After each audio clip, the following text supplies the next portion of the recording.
Ok, gloria a Dios. Estamos comenzando la clase escatología o la doctrina de los sucesos finales. La palabra escatología proviene de dos palabras griegas que significan último y estudio, ¿ya? Son las dos palabras griegas que componen escatología, último y estudio. Bueno, obviamente que la palabra último tiene un significado mucho más amplio de solamente lo último. Se trata del estudio de las cosas finales, el fin de la vida individual también podría ser el estudio de las cosas finales, de las cosas que van a suceder, fin de la vida individual o el fin de los tiempos también, significado de escatología. También es el significado de escatología es el fin del mundo, así como la naturaleza del reino de Dios. Es más o menos el significado de escatología. O sea, cuando hablamos de escatología o de la doctrina de los sucesos finales o del fin de los tiempos o del fin del mundo, estamos hablando de qué es lo que la Biblia dice que pasará en el final. Entonces, cuando hablamos del final, estamos hablando de que tiene que llegar un momento en que todo termine, porque eh, el hombre, ¿cierto?, ha tenido un tiempo de oportunidades, ido a través de las dispensaciones, los lapsos de tiempo en que Dios ha tratado con el hombre, ¿cierto? Le ha dado una responsabilidad, eh, un castigo, o sea, un juicio y obviamente, una esperanza. Así es como funciona los tiempos en que Dios trata con el hombre, ha tratado con el hombre a través obviamente, de los tiempos. Entonces, en esta dispensación, que es una de las últimas, no es la última, es una de las últimas y de las más importantes, que es la dispensación de la gracia, o también llamada la dispensación del Espíritu Santo, o la dispensación de la iglesia. Esta dispensación, obviamente, es una de las últimas dispensaciones, como dije, una de las más importantes, porque en esta dispensación es donde todas las cosas, donde todo va a ser juzgado, donde todo va a terminar, hay un juicio inmediato.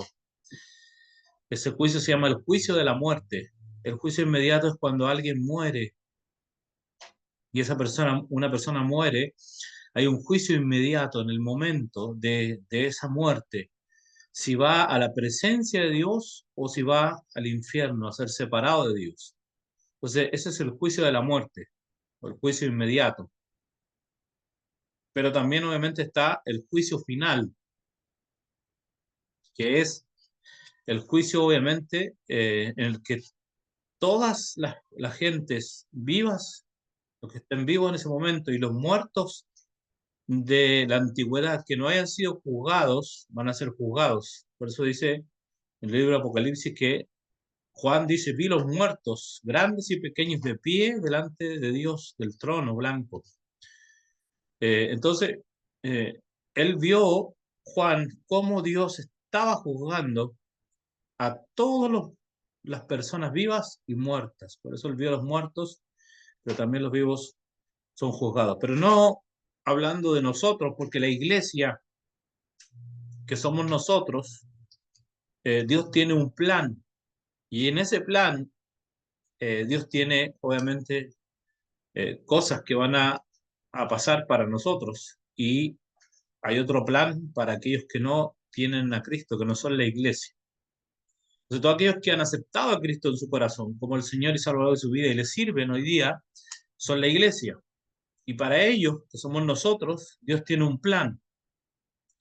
Y para todos aquellos, lo que dice el profeta en el último capítulo de Malaquías, para todos aquellos que no tienen a Cristo, que no lo aceptaron, que no creyeron en Él, que no lo recibieron en su corazón, también tiene Dios un plan. Si vamos al último capítulo de Malaquías, dice que los, los malos arderán como estopa. Entonces también para los malos hay un plan y para los hijos también hay un plan. Entonces, esta doctrina, que es la escatología, es una de las doctrinas más importantes de la Biblia, no solamente por el hecho de que estudie las profecías o los sucesos finales, sino porque el 40% de la Biblia es escatológica. O sea, el 40% de la Biblia. Estamos hablando de casi la mitad de la Biblia nos enseña escatología. O sea, es un libro casi escatológico completamente, casi, porque obviamente el 40% no alcanza a la mitad, ni pasa de la mitad, pero esto nos demuestra la importancia de esta doctrina, ¿ya? Por eso que es importante estudiar esta doctrina, conocer esta doctrina y saber de qué se trata.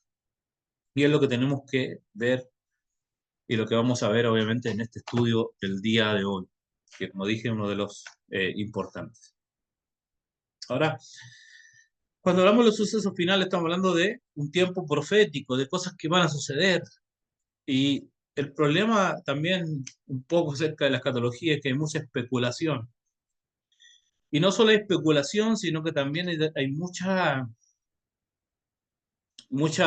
malas interpretaciones e interpretaciones privadas e incorrectas de la escritura. Y eso es algo fuerte también, porque encontramos a mucha gente enseñando cosas que no tienen que ver y obviamente pensando en que las cosas van a suceder como ellos piensan y no como la escritura realmente lo enseña. Por eso que es de suma urgencia y de mucha importancia entender esta doctrina. Y para eso se necesita un estudio profundo porque el libro más escatológico es Apocalipsis, usted lo sabe. Usted ha escuchado mucho, hemos escuchado muchas teorías sobre Apocalipsis, sobre el libro en inglés es Revelaciones, y se escuchan muchas hipótesis, muchas ideas de las personas en cuanto a este libro. Muchos no lo quieren leer, muchos no lo leen por miedo, y así hay un montón de cosas que nosotros vemos. Obviamente que hay otros libros también que son escatológicos, como Daniel, que es un libro que habla mucho acerca del final y da muchas enseñanzas sobre el anticristo y todo lo que habla del fin. También tenemos otros libros, los libros proféticos, Ezequiel, ¿cierto? También, toda la mayoría de los profetas eh, eh, son libros escatológicos que están profetizando lo que va a ocurrir en el futuro. Entonces, por esto mismo necesitamos tener claro cuál es nuestro norte, de dónde vamos nosotros a creer, qué es lo que vamos a creer y por qué lo vamos a creer. Porque es fácil que a mí me enseñen una línea, porque para esto que es la escatología existen tres líneas, que ya las vamos a ver. Entonces yo podría ser, cuando yo quiero enseñar algo, tal vez yo quisiera y enseñaría solamente la línea que yo creo o en la que yo tengo, ¿cierto? Estoy más afianzado. Pero si yo quiero enseñar bien, tengo que enseñar las tres líneas, decir, mire, esto es lo que cree en esta línea, esto es lo que cree esta línea y esto es lo que cree esta línea. Ahora, yo lo que tengo que hacer con ustedes es decirles, mire, esta línea cree en esto, por esto, ¿cierto? Y buscamos en la Biblia y analizamos y nos damos cuenta que esta línea está equivocada, que esta otra línea está equivocada, pero que hay una línea correcta. Eso es lo que tenemos que hacer. Y eso es lo que nosotros tenemos que ver en esta doctrina, porque como dije, es una doctrina clave, porque cuando hablamos de los sucesos finales, estamos hablando de las cosas del fin del mundo, de lo que se va a terminar, de lo que, o sea, de todo lo que uno habla, analiza, piensa del futuro, o sea, uno dice, ¿cuándo vendrá el Señor? ¿Cierto? Piensa en la venida de Cristo, vemos señales, tal vez vemos señales que no son señales, pero las vemos porque como no tenemos el conocimiento, podemos pensar que esas señales realmente no son señales y, no son, y realmente no son señales. No sé si me estoy dando a entender. Entonces, por eso que necesitamos estar encaminados, alineados a una verdad, porque siempre la verdad, yo se lo dije en varias clases, la verdad siempre es paralela y es circular, siempre. O sea, una verdad es paralela porque esta verdad está apoyada de otra verdad y de otra verdad y de otra verdad. Por eso siempre es paralela. Y es circular porque siempre va a volver al mismo punto, no se va a ir para otro lado. Entonces, cuando una verdad se va hacia otro lado y no vuelve al mismo punto, ya no es una verdad. La verdad va a volver siempre al mismo punto y siempre es paralela, porque hay otra verdad en esta que la apoya. Y así. Entonces, siempre va a ser paralela y circular. Amén. Entonces, la primera que debemos conocer son las dispensaciones. Por lo general, los grandes estudiantes de la Biblia reconocen 7 dispensaciones diferentes en la historia del mundo. Número 1, la dispensación de la inocencia, desde la creación hasta la caída del hombre. La dispensación de la inocencia. Luego tenemos, bueno, dije la dispensación de la inocencia desde la creación hasta la caída. Luego tenemos la dispensación de la conciencia,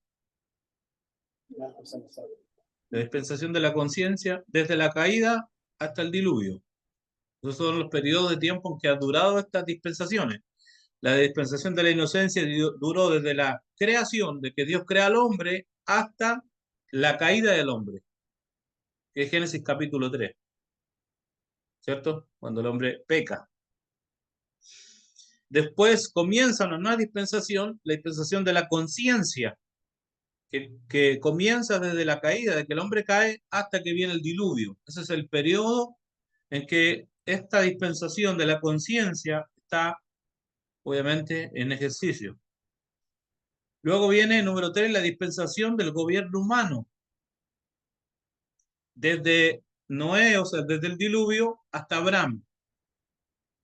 ¿Ya? La dispensación del gobierno humano comienza con Noé desde el diluvio, obviamente, desde que termina el diluvio, cuando Noé sale el arca nuevamente, ¿cierto? Presenta un holocausto, ¿cierto? Y ahí comienza la dispensación del gobierno humano hasta Abraham. Luego tenemos la dispensación de los patriarcas, desde Abraham hasta Moisés, desde Abraham hasta Moisés. Bueno, esa también es conocida, también, esa pertenece también a la dispensación de la ley, porque la dispensación de la ley es una de las dispensaciones más largas, pero hay unos que la han separado como la dispensación de los patriarcas, otro se llama la dispensación de la ley primera parte, la dispensación de la ley segunda parte, porque la quinta dispensación es la dispensación de la ley, desde Moisés hasta Cristo, ¿ya? Y luego la sexta dispensación de la iglesia, desde Pentecostés, o sea, el día en que se derrama el Espíritu Santo, hasta el arrebatamiento de la iglesia, ¿cierto? O el rapto que le llaman también. Las dos palabras funcionan, arrebatamiento o rapto, pero la palabra más correcta, la palabra realmente correcta es arrebatamiento, ¿ya? Porque la palabra rapto significa llevar tras sí con fuerza. Entonces, es como un poco como a la fuerza, y arrebatamiento es más un poco suave, ¿ya? Entonces, pero los dos tienen casi un mismo significado. Entonces, la dispensación de la iglesia, o de la, como le dije, también es llamada del Espíritu Santo, y la dispensación de la gracia, también así, es llamada la dispensación de la iglesia. Comienza en Pentecostés, como dije, el derramamiento del Espíritu Santo, hasta el arrebatamiento de la iglesia. Y número 7, la dispensación del milenio, desde la venida de Cristo en gloria hasta el aprisionamiento final de Satanás en el infierno. Eso más o menos, ahí hay algunas diferencias pequeñas que no, no son relevantes en cuanto a las dispensaciones, porque son muy parecidas a las, pero más o menos estas serían las 7, aunque como digo, puede haber algunas variaciones que no van a influir en, en la verdad. Entonces, los sucesos más importantes de la escatología, uno de los sucesos más importantes de la escatología es la segunda venida de Cristo. Y este es un tema muy, como dije, toda la escatología es controversial, pero este es un tema muy controversial. Porque necesitamos entender de qué se trata cuando hablamos de la segunda venida de Cristo y qué nos dice la Biblia. Y eso vamos a ver ahora, la segunda venida de Cristo y su lugar en la Escritura. Por cada referencia a la primera venida de Cristo, hay 8 referencias a la segunda venida. O sea, por cada versículo que refiere a la primera venida de Cristo, o sea, cuando Cristo vino como cierto hombre, estuvo en la tierra, caminó en la tierra, escogió, ¿cierto?, a los 12 discípulos, caminó con ellos, hizo milagros, 3 años y medio de ministerio. Por cada referencia o versículo, ¿cierto?, que habla acerca de esa venida, hay 8 versículos a la segunda. O sea que la doctrina de la segunda venida de Cristo es más fuerte aún que de la primera venida, o sea, cuando Él vino a esta tierra y se hizo hombre. Eso debemos tenerlo claro. Es el tema de algunos libros íntegramente como el de los tesalonicenses, por ejemplo, y de algunos capítulos enteros como de Mateo 25 y Lucas 21. O sea, algunos libros, como por ejemplo los tesalonicenses, el tema completo de esa carta, enterito, es sobre escatología, sobre la segunda venida de Cristo.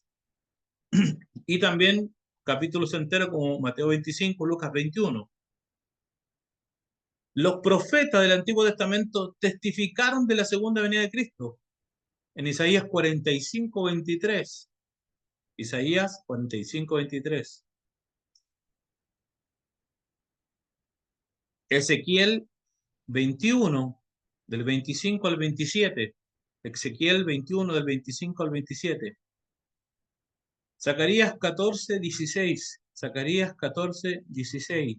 Y muchos versículos más que podríamos estar eh, mucho rato escribiendo versículos acerca de que los profetas del Antiguo Testamento hablaron de la segunda venida.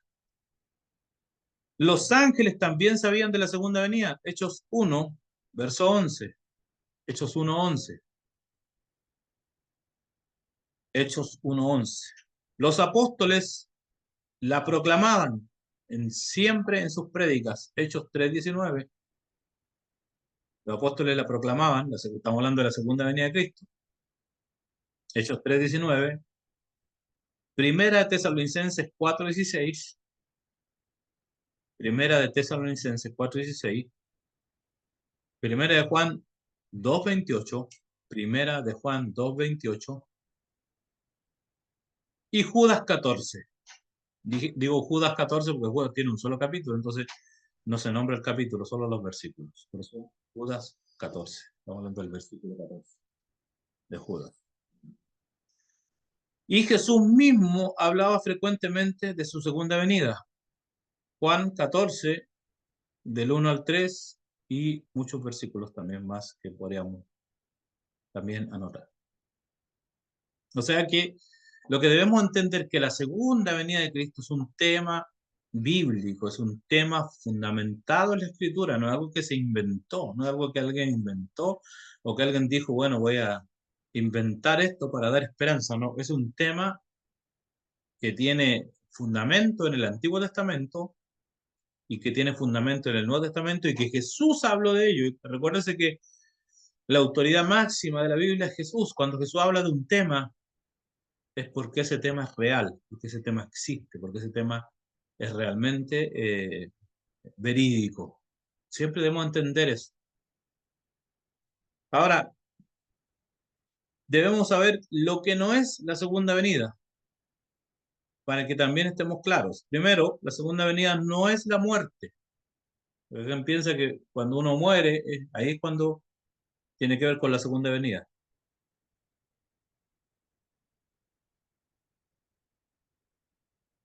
Los muertos resucitarán cuando venga Cristo.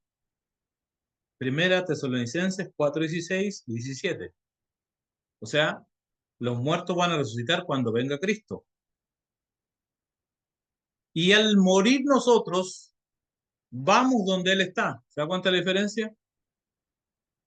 Cristo viene a buscar, ¿cierto?, su iglesia y los muertos van a resucitar. Pero cuando nosotros morimos, nosotros vamos a estar donde Él está. Por eso Pablo decía, mi deseo es partir y estar con Cristo, lo cual es muchísimo mejor. Porque él sabía que si moría, se iba a la presencia de Dios, a estar con Cristo. O sea, cuando nosotros morimos, nos vamos donde Él está. En el arrebatamiento, Él viene a donde nosotros, a buscarnos a nosotros. Juan 14:3. Juan capítulo 14, verso 3. Algunos versículos perderían su significado si no se hace distinción entre la muerte y la segunda venida de Cristo. Juan capítulo 21, verso 23. Juan capítulo 21, verso 23. Y Filipenses 3:20. Lo otro que debemos entender que la muerte es un enemigo. En la segunda venida de Cristo venceremos a la muerte. Ya, la muerte es un enemigo. Pero en la segunda venida de Cristo nosotros vamos a vencer la muerte. Porque los que están muertos van a resucitar y los que están vivos, vamos a ser, si que estamos vivos, vamos a ser transformados para vivir por la eternidad. O sea, de todas maneras, la muerte se vence. La vencerán los muertos porque van a resucitar y nunca más van a morir. Y la vencerán los que estén vivos porque van a ser transformados para vivir para siempre. O sea, la muerte es vencida en la segunda venida de Cristo. Se acaba la muerte. Se termina la muerte en la segunda venida. ¿Ya? Primera de Corintios 15, 50 al 57. Primera de Corintios 15, 50 al 57. El cristiano no es exhortado a esperar la muerte, pero sí somos exhortados a menudo a esperar y anhelar la segunda venida de Cristo. ¿Cierto? Nadie te dice, espere la muerte es la solución a todo, ¿no? Porque la muerte es un enemigo. Por eso Pablo dice, ¿dónde está, oh muerte, tu aguijón? ¿Y dónde, oh sepulcro, tu victoria? ¿Cierto? Por algo, porque está diciendo que la muerte, ¿cierto?, es un aguijón, es un enemigo, que en la segunda venida va a ser vencida. Ese enemigo va a ser destruido, va a ser vencido, se terminará. ¿Ya? Pero la Biblia nos insta a esperar a Cristo, a esperar su venida. Jesús mismo dijo, yo me voy a preparar lugar para vosotros. Él se lo dijo a sus discípulos, estando con ellos. ¿Cierto? Y cuando Jesús asciende al cielo, en el libro de Hechos capítulo 1, ahí estaban los discípulos mirándolo hacia arriba, cuando una nube lo cubrió, dice. Y unos ángeles se acercaron y dijeron, ese mismo Jesús que ustedes están viendo ir al cielo, así también vendrá del cielo, volverá otra vez. Entonces la Biblia siempre nos insta a esperar la segunda venida de Cristo. Tampoco es la venida del Espíritu Santo. El Espíritu Santo es una persona distinta de Cristo y su venida no es la venida de Cristo. Muchos pasajes que se refieren a la segunda venida de Cristo fueron dados después de Pentecostés, que fue el día cuando vino el Espíritu Santo. Filipenses 3:21, Filipenses 3:21, segunda de Timoteo 4:8, segunda de Timoteo 4:8 y primera Tesalonicenses 4:16 y mucho más. Entonces, no es la venida del Espíritu Santo, porque el Espíritu Santo está aquí hoy día. Él ya vino, Él está con nosotros.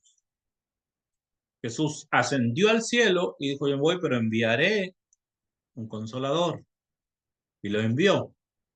Fue el día de Pentecostés, cuando fue derramado el Espíritu Santo. Y hasta este momento el Espíritu Santo está aquí. Porque si no fuera por el Espíritu Santo, la iglesia ya no existiría. El Espíritu Santo es el que nos da la fuerza para poder seguir para que la iglesia siga en movimiento. Tampoco es la extensión universal del cristianismo, porque el mismo Señor descenderá del cielo. Primera de Tesalonicenses 4:16. Primera de Tesalonicenses 4:16. No es la destrucción de Jerusalén tampoco. La venida de Cristo es un hecho consolador. La destrucción de Jerusalén fue un juicio. Hay muchos que piensan que Jesús ya vino. Están equivocados. Aún Jesús no viene por su iglesia. Entonces, ¿por qué? Porque la venida de Cristo es un hecho que te consuela. Cuando Jerusalén fue destruida en el año 70 por el rey Ciro, eh, eso fue un hecho de juicio, no fue un hecho de que Jesús viniera, fue un juicio de Dios, porque así es. Pero la segunda venida no tiene que ver con el juicio aún. Bueno, la primera parte de la segunda venida. Vamos a ver algunas señales de la segunda venida de Cristo. Dice la Biblia que los postreros días serán tiempos peligrosos. Primera de Timoteo 3:1.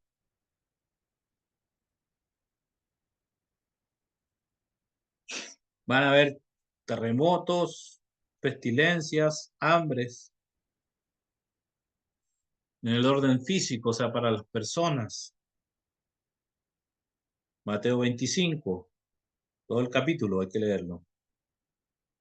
En el orden social va a haber anarquía, comunismo, libertinaje y también no solamente eso, ideologías anti-Dios, anti-Biblia, anti-familia, LGTB, todo lo que vemos hoy día, la, ¿cómo se llama? Ideología de género, todo eso tiene lo que tiene que ver con el orden social, anarquía, de hacer libertinaje, de hacer lo que quieran, sacar a Dios de sus fronteras y no tener en cuenta a Dios. En el orden nacional, guerras y rumores de guerra. En el orden religioso, espíritus de error y doctrinas de demonio. Lo dijo el Señor y también lo dijeron los apóstoles. Primera Timoteo 4:1. Habrá una apostasía en la iglesia. Segunda de Tesalonicenses 2:3. Tenemos depravación. Todo eso, recuerde que la mujer comenzó desnuda y terminará desnuda. Así es. ¿Por qué? Porque son señales de la segunda venida. Espíritu de error, doctrinas de demonios, como dije. Y eso lo vemos mucho hoy en día. Cada vez sacan más cosas, más iglesias con espíritu de error, equivocadas doctrinalmente, erróneas en las doctrinas de demonios porque que se han introducido a la iglesia.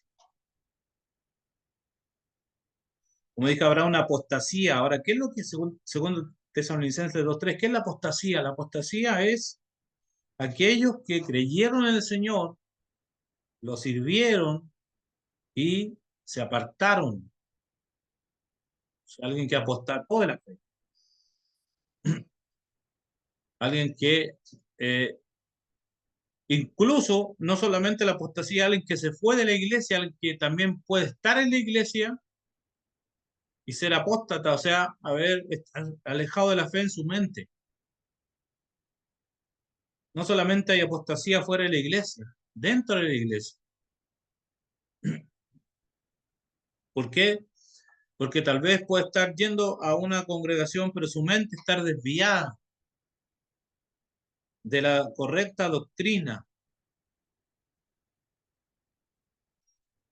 Habrá falsificaciones satánicas muy difundidas, espiritismo, ciencia cristiana.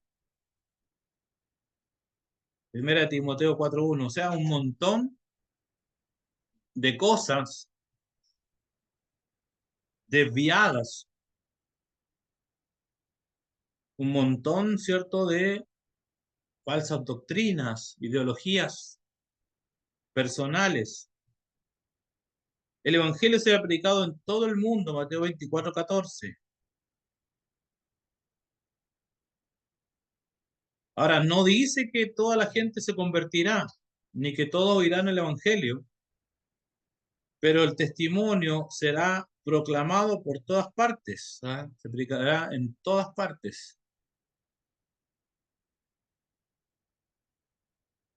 Habrá un gran aumento de conocimiento y de ciencia, y habrá grandes facilidades para viajar. Daniel 12:4. Recuerde que la ciencia nunca ha aumentado tanto como en los últimos 100 años. Nunca.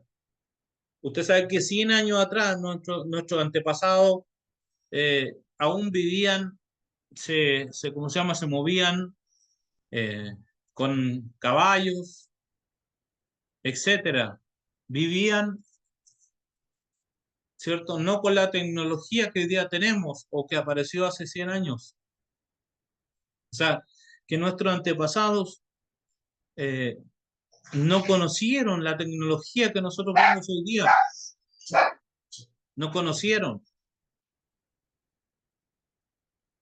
Entonces, si no entendemos las señales que nos muestra la vida, el mundo y todo lo que nosotros vemos, entonces, ¿de qué manera entonces vamos a entender? Porque la Biblia nos muestra todas estas señales. Entonces, la ciencia nunca se ha aumentado como hoy en día. El conocimiento, los viajes nunca se habían aumentado tanto como hoy. Imagínense, usted vea un mapa, usted vaya a Google y busque los itinerarios de viaje, va a ver que el mundo, o sea, ve la imagen y va a ver un montón de rayitas que salen de un lugar y se van para otro. Entonces te va a ver lleno el mapa de salidas de vuelos. ¿Por qué? Porque lo que dijo Daniel en el capítulo 12, que la ciencia se aumentaría y la gente iría de allá para acá. Entonces, antes recuérdese que para viajar, primero la gente viajaba a pie, después en animales, después en barcos, después en avión. Pero nuestros antepasados viajaban en barco, los que llegaron a Estados Unidos a colonizar vinieron en barco, ¿cierto? Que no vinieron en avión. Entonces, hoy día, o sea, nunca se ha aumentado, o sea, nunca se ha viajado tanto como hoy en día, nunca. Y eso nos está diciendo algo, señales de la vuelta de Cristo, señales de que vendrá, señales de la venida del Señor, como por ejemplo, lo que pasó en los días de Noé, dice el libro de Mateo, si en el 37, ¿cierto? En el 24-37 creo que lo que pasó, así como en los días de Noé, será la venida del Hijo del Hombre. ¿Y qué pasó en los días de Noé? Hubo un aumento científico. Hoy día la ciencia se ha aumentado. Hubo un aumento de la población. O sea, imagínense que el mundo hoy día somos 8 billones de habitantes. 8 billones, 8.000 millones de personas en el mundo. Nunca, nunca se ha aumentado tanto la población como hoy en día. También en los días de nuevo un aumento de la edificación. O sea, nunca se ha edificado tanto como hoy. Usted va por la calle, por donde anda, están construyendo casas. ¿Y para qué son esas casas? Son para personas. Personas que van a vivir en ese lugar. O sea, hubo un aumento de la edificación. Y dice que en los días de Noé se edificó la primera ciudad, Enoch City, la ciudad de Enoch. Eso pasó en los días de Noé, un aumento científico. Dice que en los días de Noé hubo un aumento de la maldad. Y la maldad hoy día ha aumentado, ¿cierto? Tanto que no se puede contar. Y la Biblia dice que cuando la maldad llega, la presencia de Dios, como lo que pasó en Sodoma y Gomorra, entonces ahí Dios actúa. ¿Qué hizo Dios con Sodoma y Gomorra? Los destruyó, le hizo llover fuego. Entonces, si las mismas cosas que pasaron en los días de Noé, eso nos dice claramente que la venida de Cristo está cerca. Ahora no podemos tampoco espiritualizar todo, ni tampoco asustarnos.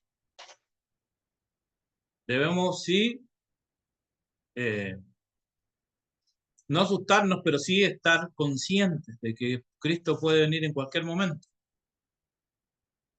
Pero no debemos tampoco asustarnos, como mucha gente, que cuando hablan de la venida de Cristo se asustan y tienen miedo. Las señales están casi todas cumplidas. Mira, ahora vio lo que salió en las noticias, que 4 personas, que no son cualquier persona, gente de la NASA, de la Armada, un periodista, y hablaron frente a la Cámara de Representantes aquí en Estados Unidos y dijeron que los ovnis, los extraterrestres, existen. Eso fue hace poco. Hablaron frente a la Cámara de Representantes abiertamente, con imágenes, con historias, con todo. Hablaron de que los extraterrestres existen. Y también los científicos dijeron que habían descifrado un mensaje que había venido de Marte, un mensaje de extraterrestre. O sea, ¿qué está diciéndonos eso? Es una señal. ¿Qué señal? De la segunda venida de Cristo. Son señales. Son señales que nos están diciendo que Cristo viene pronto por su iglesia. Ahora ese pronto tampoco puede decir que será mañana, pero puede ser en cualquier momento, porque la Biblia dice que el día y la hora nadie lo sabe. Yo no puedo decir que mañana viene Cristo. Simplemente las señales lo que hacen es prepararme, porque por algo el Señor nos dijo en su palabra que nosotros no estábamos en tiniebla para que aquel día os sorprenda como ladrón, porque la Biblia dice que vendrá como ladrón en la noche. ¿Quién sabe cuándo viene el ladrón en la noche? Nadie. Porque si supiéramos cuándo viene el ladrón a robar la noche, estaríamos esperándolo ahí con un garrote. ¿Sí o no? Pero como no sabemos, ¿cierto? Así dice que será la venida del Hijo del Hombre. O sea, la segunda venida de Cristo. No sabemos el día y la hora, pero las señales que hacen nos preparan. Para eso el Señor nos dejó señales, para prepararnos, para estar apercibidos. Pero todas estas cosas que pasan hoy día son señales de la vuelta de Cristo. El aumento de la maldad, el aumento de la depravación, el aumento de la ciencia.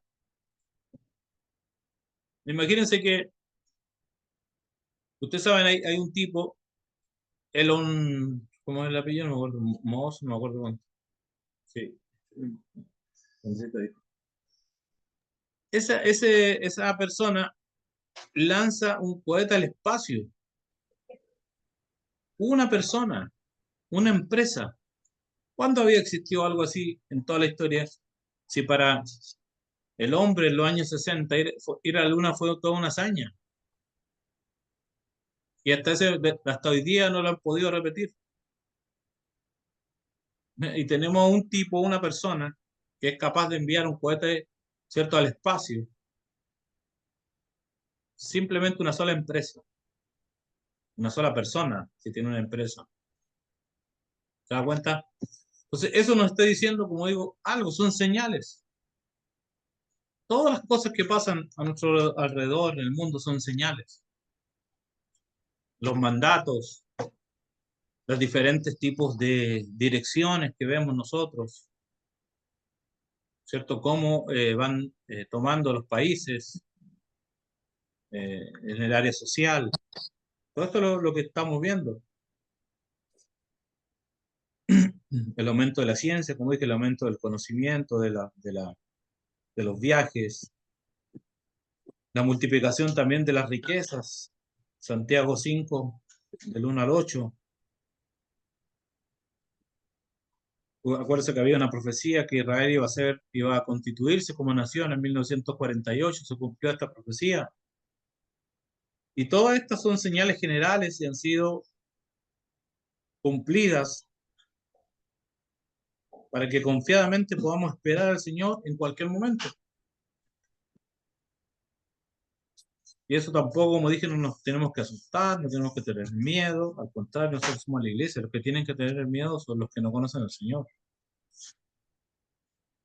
Nosotros tenemos que estar preparados, porque el lugar de los cielos, el cielo es un lugar preparado para los que están preparados. Y el infierno es un lugar preparado para los que no están preparados. Es un juego de palabras. El cielo es un lugar preparado para los que están preparados. Y el infierno es un lugar preparado para los que no están preparados. Así de simple. Entonces, no podemos tener miedo, sino al contrario, prepararnos para que ese día, como dice la palabra, no nos sorprenda como ladrón. Y como dije, lo que dije, que es cierto que el Señor nos dice que no estamos en tiniebla para que el día nos sorprenda como ladrón. Y también debemos tener cuidado de no señalar fecha ni hora. Cuando alguien te diga, yo sé la fecha o la hora o el día que Cristo va a venir, es un falso profeta. Porque la Biblia dice, el día ni la hora nadie lo sabe. Hay muchas profecías referentes a la segunda venida de Cristo en gloria, que es el segundo acontecimiento futuro. Las indicaciones que tenemos hoy día de su próximo cumplimiento, son evidencias que el primer acontecimiento, el arrebatamiento, está aún más cerca. Hay dos fases o dos partes. La segunda venida está dividida en dos partes. Por eso tenemos que tenerlo claro. La primera parte es el arrebatamiento de la iglesia.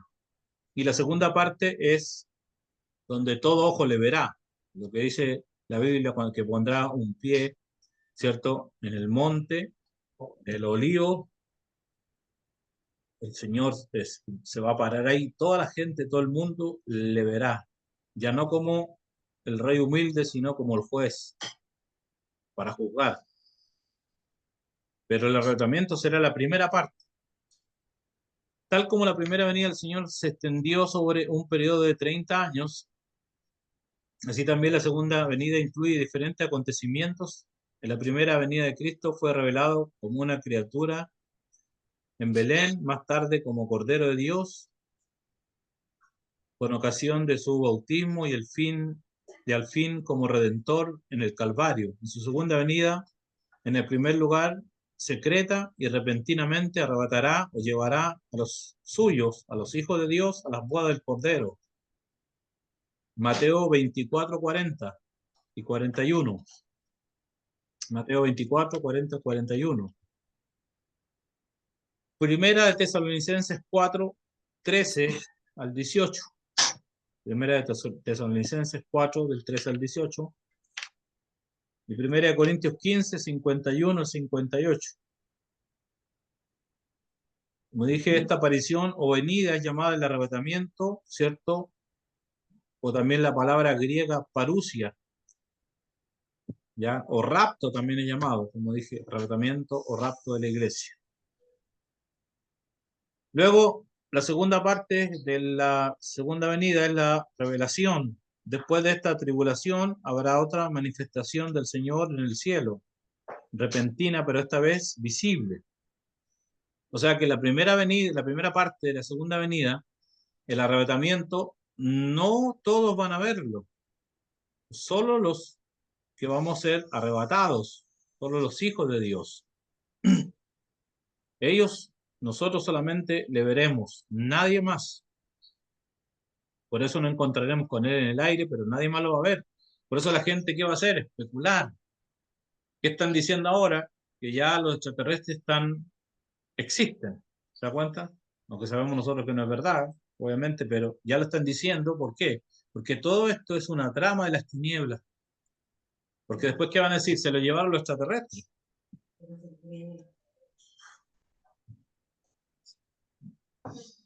Eso va a decir la gente, se lo llevaron los extraterrestres. ¿Se da cuenta, no? Porque para eso prepara todo esto las tinieblas y ellos saben lo que están haciendo. Pero nosotros sabemos que Cristo vendrá por su iglesia, somos nosotros, y nos llevará a su presencia. Entonces, después de ese arrebatamiento vendrá la gran tribulación, que son 7 años de tribulación. Luego vamos a ver los tres tipos, las tres líneas tres líneas, obviamente, de creencia que hay, los amilenialistas, premilenialistas y postmilenialistas. Así se llaman las líneas. Amilenialista, premilenialista y postmilenialista. Esas son las tres líneas de creencia que hay. Bueno, por lo menos yo, por lo que he estudiado y por lo que dice la escritura, lo más que se acerca a la Biblia es premilenialista. O sea, que creemos que el arrebatamiento va a ser antes de la tribulación. Antes de que comience la tribulación, la iglesia es llevada a la presencia de Dios y de ahí se desata obviamente la tribulación, porque a la iglesia ser arrebatada, también el Espíritu Santo se va juntamente con la iglesia. Entonces, ahí comienza la gran tribulación. Aunque la gran tribulación está hoy en día en dos partes, y eso es lo que mucha gente no entiende, por eso que dicen, hay algunos que creen que el arrebatamiento va a ser en medio de la tribulación, y otros que son los amilenialistas creen que es al final de la tribulación. Estos son los tres puntos de vista. Nosotros que creemos que el arrebatamiento va a ser antes de la tribulación, ¿cierto? Los amilenialistas que creen que es en medio y los postmilenialistas que son que el arrebatamiento es al final. Esas son las tres líneas de creencias. Pero lo que tiene más base bíblica y evidencia bíblica, porque el problema es que muchas líneas se basan no en la evidencia bíblica, sino por sentido común. Piensan que porque como la tribulación está dividida en dos, que la primera parte es 3 años y medio de paz y después los 3 años y medio de donde se desata todo la maldad demoníaca del anticristo. Entonces, por eso muchos creen que el arrebatamiento va a ser en medio, pero no será en medio porque la tribulación comienza desde los 3 años y medio de paz, porque no es una paz verdadera, porque el único que da paz verdadera es el Señor. Entonces es una paz falsa, creada para preparar la segunda parte de la gran tribulación, que son los 3 últimos años y medio. Por eso dice, cuando digan paz y seguridad, entonces vendrá destrucción repentina, lo que dice la Escritura. Entonces, ¿por qué? Porque comienza con 3 años y medio de paz, porque ¿qué va a hacer? El anticristo tiene que demostrar que es capaz de solucionar todos los problemas del mundo y acabar con la pobreza. Y para demostrar eso, obviamente tiene que tener un periodo de abundancia, va a haber abundancia, va a haber paz, no va a haber ningún problema durante 3 años y medio, hasta que llegue la mitad y ahí donde va a obviamente, despertar un montón de, ¿cierto? De persecución y todo eso. Y por eso muchos creen que el arrebatamiento va a ser en la mitad de la tribulación, pero la Biblia nos dice que la iglesia es salvada de la ira, o sea, la iglesia es arrebatada antes de que comience la tribulación. Y la tribulación comienza cuando la iglesia es arrebatada. Entonces, si la iglesia es arrebatada, obviamente la tribulación tiene que comenzar, porque recuerde que hay algo que detiene el ministerio de la iniquidad, que son de las tinieblas del anticristo, es la iglesia con el Espíritu Santo. Y cuando la iglesia es quitada con el Espíritu Santo, entonces se desata el ministerio o el misterio de la iniquidad. No antes, ni después. Es en ese momento. ¿Por qué? Porque ese Espíritu Santo, ¿cierto? Que es nuestro Espíritu Santo, está deteniendo la iniquidad, la maldad. Porque si no, imagínense cómo sería si no estuviera el Espíritu Santo, como le dije al principio. Entonces, En la segunda parte, la segunda venida, todo ojo le va a ver, ¿cierto? Y ahí va a haber, en ese momento, la tierra va a ser preparada para el milenio, en la segunda parte, cuando... En la primera parte Cristo viene por su iglesia, en la segunda parte Cristo viene con la iglesia. En el arrebatamiento viene por la iglesia y en la segunda parte en la revelación viene con la iglesia. Porque nos vamos con Cristo 7 años, mientras dura la tribulación acá, estamos con Cristo en el cielo, en las bodas del Cordero. Y cuando viene Cristo en la segunda parte, ya se aparece y todo ojo le ve, ahí venimos con Él. Por eso dice, traerá a Dios con Jesús a los que durmieron en Él. Entonces, dice, después de esta tribulación habrá otra manifestación del Señor en el cielo, repentina, pero esta vez visible, acompañado de sus ángeles, de sus santos que somos nosotros y los ángeles, con el fin de establecer en la tierra el reino por tanto tiempo prometido en su venida. Él derrota a Satanás y lo ata por 1000 años e implanta la era milenial. Apocalipsis 20, del 1 al 6. Ahí comienza el milenio, después de la tribulación, el juicio. Escuche que en cada dispensación Dios trata con el hombre, le da una responsabilidad, le da una bendición y un juicio. El que obedece, ¿cierto? El juicio de esta dispensación, ¿cuál es? ¿Cierto? Es la tribulación, ¿ya? Entonces, en este juicio de tribulación, termina la tribulación, que el juicio, y comienza el milenio. Jesús, en la batalla del Armagedón, derrota a Satanás, lo ata por 1000 años y comienza el milenio. 1000 años de abundancia, 1000 años de paz, 1000 años en que los animales se vuelven vegetarianos, para que sepa, o sea, todo volver al principio, como era al principio. Porque en el principio los animales eran vegetarianos y nosotros también. Por eso que los animales no hacían daño, porque no comían carne. Pero acuérdense que Dios cambia todo después del diluvio. Y ahí, ¿cierto? Nos da a nosotros a los animales, y obviamente que los animales se convierten también en carnívoros, igual que nosotros. Bueno, nosotros somos herbívoros, o sea que diga herbívoros, omnívoros, que comemos de todo. Pero en el milenio todo va a volver a ser igual, pero nosotros ya vamos a tener un cuerpo glorificado, o sea, nosotros vamos a poder materializarnos y desmaterializarnos. Entonces, eso va a ser el milenio. Y también va a ser una restauración de Israel para el pueblo de Dios, porque al pueblo de Dios, Dios nunca le prometió el cielo, Dios les prometió la tierra a Israel. Usted se da cuenta, estudia la Biblia, todas las promesas para Israel fueron la tierra. Dios nunca le prometió el cielo. El cielo es para la iglesia. Dios siempre a la iglesia le prometió el cielo. Pero a Israel nunca le prometió el cielo, le prometió la tierra prometida. Siempre las promesas que tenían que ver con tierra. Y Dios cumple su promesa y les da, obviamente, el milenio. Porque el milenio es para Israel. Para ellos es el milenio y para toda nación que se hallado digna. Israel es devolver la tierra prometida y esta vez va a llegar a ser una nación. Y hay un montón de citas bíblicas como Génesis 12, del 1 al 3, Deuteronomio 4, 30 y 31, Segunda de Samuel 7, 10, Amós 9, del 11 al 15, Isaías 27, del 12 al 13, Isaías 60, del 1 al 22, etcétera, etcétera. Es un montón de versículos que nos hablan de la restauración de Israel.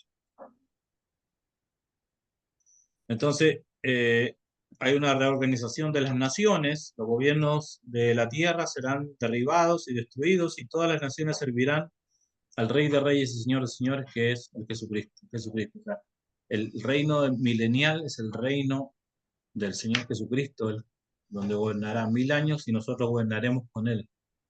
Nosotros dice que somos reyes y sacerdotes, y reinaremos con el Señor, como reyes y como sacerdotes, durante 1000 años. 1000 años, ¿por qué? Porque también volverá al sistema climático que había al principio. ¿Por qué vivían 1000 años? Bueno, eso voy a poner en un libro que voy a escribir. ¿Ya? ¿Por qué la gente vive 1000 años? Pero va a volver al mismo sistema climático. La gente vivirá 1000 años, hasta 1000 años, como fue en el principio, en el milenio. Por eso que son 1000 años. Recuerda que el que más vivió en la Biblia es 969 años, Matusalén. Bueno, en el milenio va a ser igual. El sistema climático va a cambiar. El hombre va a ser nuevamente herbívoro y los animales también. Por eso que dice que el león estará con el cordero, ¿cierto? Y el hombre habitará con el león y nada le va a pasar. ¿Por qué? Porque son herbívoros. Un animal herbívoro no te hace daño. ¿Te das cuenta? Por eso que pueden habitar juntos, si no, no podrían. Si usted se acerca a un león hoy día, no crea que va a salir vivo de ahí. Pero en el milenio sí, porque Dios va a hacer que todo vuelva a como era al principio. Y como dije, las naciones van a ser reorganizadas, va a ser el restablecimiento del reino de David, todas las profecías del Antiguo Testamento que están por cumplir y que se refieren a la gloria futura de Israel tienen su consumación o cumplimiento en el milenio. Ahí se va a cumplir todas las profecías, porque, como le dije, Dios siempre les prometió la tierra a Israel y Dios lo cumple. Dios siempre lo va a cumplir. Jerusalén llegará a ser un centro mundial y el hijo mayor de David, que es Cristo, reinará no solo sobre su patrimonio, los judíos, sino que será el rey del mundo entero durante 1000 años. Va a desaparecer todas las maldiciones, al fin desaparecerá la maldición que ha venido sobre toda la tierra por causa del pecado. Los terribles efectos de las catástrofes, de la caída del hombre serán eliminados de la tierra, y toda la tierra será llena de hermosura, paz y abundancia. Isaías 32, 15 al 17. Ezequiel 36, del 33 al 36. Isaías 11, del 6 al 9. Todas estas son profecías, ¿cierto?, del futuro, de todo lo que va a ocurrir con el pueblo de Israel. La resurrección, la certidumbre de la resurrección. Testigos del Antiguo Testamento: Abraham, Job, Isaías, Daniel, Oseas. Ejemplos de muertos que han sido resucitados. En el Antiguo Testamento se levantaron varios muertos: el hijo de la tsunamita, el hombre que tocó los huesos de Eliseo y resucitó, Lázaro, la hija de Jairo, el hijo de la viuda, Dorcas, en el libro de los Hechos, que fue resucitada. Eh, el tiempo en el que los justos van a resucitar, o sea, en la resurrección, obviamente, de la venida del Señor, todos los hijos de Dios van a resucitar incorruptible. La resurrección es una señal, ¿cierto?, de la vida eterna. Vamos a vivir por la eternidad una vez que seamos resucitados. Y si no estamos muertos cuando Cristo venga, entonces vamos a ser transformados para vivir por la eternidad, que es lo mismo, como un tipo de resurrección. Bueno, eso más o menos lo que a grandes rasgos, bueno, en las últimas escenas del tiempo, Satanás será suelto en el final del milenio por un poco de tiempo para que engañe. Muchos van a ser engañados, muchos reyes van a ser engañados. Después del milenio habrá una última final rebelión de las fuerzas de maldad contra Dios y su Cristo. Satanás es derrotado y echado al lago de fuego y azufre, de ella no sale nunca más. Entonces tendrá lugar la última resurrección de los que han muerto en sus pecados, el juicio ante el gran trono blanco y el lanzamiento de la muerte y la tumba al lago de fuego. Apocalipsis 20, del 11 al 15. Luego vienen los cielos nuevos y tierra nueva. El antiguo orden de cosas en la creación ha sido destruido por fuego y Dios cumple su promesa de hacer nuevas todas las cosas. Segunda de Pedro 3, del 12 al 13. La nueva Jerusalén desciende de Dios desde el cielo y llega a ser el tabernáculo de Dios con los hombres. Apocalipsis 21, del 2 al 3. Entonces, ahí comienza el estado eterno o la eternidad. Y ahí comienza, ¿cierto?, a vivir por la eternidad con el Señor en la Nueva Jerusalén, en la ciudad cubo, que descenderá sobre el cielo nuevo y tierra nueva. O sea, este cielo que vemos y esta tierra que vemos va a desaparecer. Y habrá un cielo nuevo y una tierra nueva. Y ahí vamos a vivir con el Señor por la eternidad. Eso más o menos hacía a grandes rasgos lo que es el panorama profético de la segunda venida de Cristo o de la escatología. Obviamente que hay temas, esos, cada uno de los temas que hablamos podemos ir, se van tratando individuales, más profundos, obviamente en un estudio por tema. Pero recuerda que aquí estamos hablando de la escatología, es una mirada general de lo que está ocurriendo y lo que va a ocurrir en el final. Así que Dios les bendiga. Preguntas, consultas, preguntas y respuestas.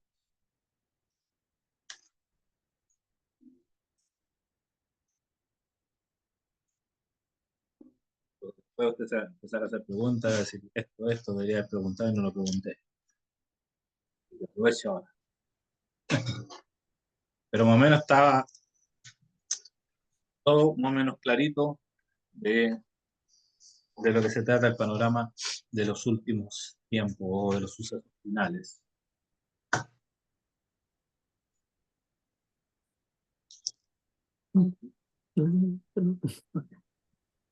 Preguntas, consultas, ¿hay o no hay? Si no, A Juanito le da vergüenza preguntar. No tengo nada que preguntar, escuché todo. Pastor, usted dice que cuando, yo sé que usted dijo que esto en forma general, pero cuando pasen los 1000 años, los mismos escogidos van a ser, digamos, tentados nuevamente por Satanás, ¿verdad? Como, pero no a la iglesia. Porque recuerde que el milenio es para gente, para las personas que no han sido transformadas ni han resucitado. Los que no resucitaron, los que pasaron. no lo entendí eso. Ah, No no, lo con el entendí. arrebatamiento, los muertos en Cristo van a ser resucitados y los que estén vivos van a ser transformados. Sí, Bueno, el eso lo milenio es entiendo. para gente que no fue transformada ni ha resucitado. A los que siguen haciendo. Esos son los que siguen naciendo. Los que siguen siendo personas normales, o sea, que no han sido ni transformados ni han resucitado, que están exactamente, que están acá, que pasó la tribulación, etcétera. Todo lo que, todas esas personas Que que siguen, quedaron. todas las naciones y el milenio es para Israel. Obviamente que ahí también van a entrar, recuerden que en la batalla de Armagedón van a morir muchas naciones, o sea, mucha gente. Y van a quedar solamente los que son dignos de entrar al milenio con Israel, porque el milenio es para Israel. Nosotros venimos con Cristo a gobernar en el milenio. En el milenio usted y yo seremos como los ángeles. No seremos ángeles, pero como los ángeles. O sea, vamos a poder materializarnos, desmaterializarnos. O sea, para nosotros ya no hay muerte, ya no hay engaño, ya no hay pecado, ya no hay destrucción, ya no hay final. Una vez que somos transformados o resucitados, porque los muertos en Cristo van a resucitar incorruptibles y los que están vivos, si que estamos vivos, vamos a ser transformados para la eternidad. O sea, desde ese día, desde ese momento en adelante, para nosotros se termina la muerte, se termina el pecado, se termina el mal, todo. Correcto. El milenio es un tiempo para en la tierra. Nosotros vamos a poder, como dije, materializarnos, ser personas normales, comer todo y poder desmaterializarnos y ser un espíritu. Porque así vamos a venir con el Señor. Entonces, el milenio es para la gente que queda obviamente después de la tribulación, para las naciones que no, es cierto que no ataquen, no estén en contra de Israel y de Cristo y del Señor, porque todas las naciones que se levanten en el Magedón contra Dios y contra Cristo van a ser destruidas. Más apareció. Pero no todos se van a levantar contra Dios y contra Cristo. Entonces ellos van a entrar al milenio justo con Israel.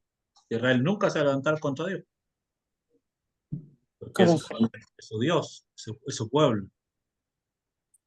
Entonces, milenio es un tiempo de, como se llama milenio, porque es de 1000 años en que Israel va a vivir ahí, como digo, todo va a volver a ser como era al principio, 1000 años van a vivir ahí, eh, y la gente va a alcanzar a vivir 1000 años, Correcto. una persona normal. Nosotros no estamos ahí porque nosotros vamos a vivir por la eternidad, ya somos transformados ya, o transformados o resucitados incorruptibles, cualquiera de las dos que es lo mismo. Nosotros solamente vamos a estar ahí, pero no como las personas normales, sino como los ángeles, seremos como los ángeles. No seremos Correcto. ángeles, debemos tener claro eso, pero seremos como los ángeles. Y va a Pastor, y los que seguir están habiendo en... población, perdón, sorry. No, no se preocupe. La pregunta es, o sea, que la población continúa, digamos, en la tierra. No Claro, todos van a perecer en la tribulación. no, porque la tribulación es un tiempo de angustia, simplemente que mucha gente va a morir, obviamente, y los que son creyentes y se quedaron, por alguna razón, van a tener que decapitarse para poderse salvarse. Esa va a ser la solución de la tribulación, cortarse la cabeza. Y ellos son los que no van a poder materializarse más adelante. Exactamente, solamente van a salvar su alma, Mm, como espíritu. correcto, Ya. correcto. Hermana Iris. Está- No, pero es un comentario que tiene relación, obviamente, los que ahora en este rato están en contra de Israel, en este rato, ¿Qué porque, pasa? por ejemplo, los ven como que fueran asesinos, que, Mm. claro, porque por toda la situación que están viviendo y que los palestinos pobrecitos y no sé qué. Entonces, en este rato igual hay muchísimo gente o que están en contra del pueblo de Israel. Claro, lo que pasa es que siempre va a pasar eso que cuando la gente no entiende lo que es la muerte, Dios siempre ha estado, o sea, la muerte no es algo tan trágico como la gente lo muestra, o sea, si nosotros vamos a estudiar y entendemos cómo Dios ve la muerte es una transición, o tú pasas de morir a la presencia de Dios y tienes a Cristo, o si no al infierno, o sea, es un paso. La muerte no termina todo, muerte es separación, no es aniquilación. Entonces, y para toda la gente la muerte es separación. Ahora, la muerte, hablando en el sentido de muerte como ser separado de Dios, para los que son separados de Dios, sí tampoco es aniquilación, pero sí es como un final, porque al final el que muere sin Cristo es separado de Dios. O sea, ya nunca más va a tener una oportunidad de volver a Dios, o sea, de poder salvarse, de poder tener una oportunidad. ¿No? Ya se acaban las oportunidades. Pero, por ejemplo, ¿por qué Dios permitió las guerras? Si usted va a la Biblia, Israel vivió siempre en guerra. Sí, sí. Y en algún momento dijo, maten mujeres y niños y todo. Y todo, claro. Sí. Entonces la gente dice, oye, que Dios es malo, ¿cierto? Pero Mm. Dios sabe por qué hace las cosas y por qué dice las cosas. Entonces, ¿por qué? Porque su justicia es mayor que la justicia humana. Entonces, siempre que la gente no entienda la justicia de Dios, va a decir cosas, va a hablar en contra y todo eso. Pero No, la es que lo iglesia, menciono porque, por ejemplo, en nuestro país alguna vez hubo bueno, vinieron de visita a varios países y, por ejemplo, acá no se permitió que entrara a Israel. porque están equivocados, porque Eh, la ideología siempre van a estar en contra de Israel, si así fue como casi exterminó Israel Hitler, con sí. la misma ideología, con los mismos pensamientos, por lo Mm. mismo. Pero nosotros no podemos, como la iglesia, no puede estar en contra del pueblo de Dios. Al contrario, si bendecimos a Israel, somos bendecidos. Amén, amén. Si Ujú. Y maldecimos bueno, y la Biblia lo dice, pues. Hay de los que maldicen, ¿no es cierto?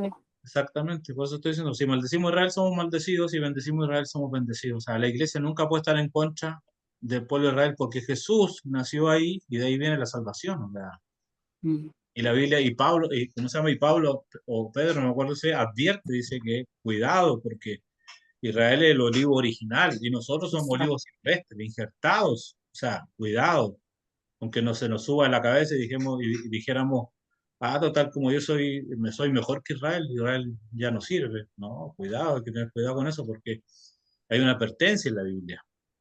La vemos nosotros. lo que estoy diciendo, o sea, ellos son el olivo original.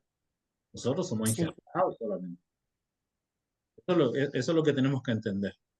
Entonces, no podemos juzgar las guerras porque Dios sabe lo que hace, y si Dios ha permitido las guerras en ese tiempo, en la Biblia usted ve en el Antiguo Testamento todo, o al final vivió en guerra, los enemigos del pueblo de Dios. ¿Por qué? Porque creían en Dios. Si aquí la guerra no es contra ni Israel, siquiera es contra Dios mismo, porque como son Sí. gente creyente y toda su vida gira en torno a Dios y son bendecidos, entonces obviamente que siempre va a haber un ataque a Dios, y esto es a Dios.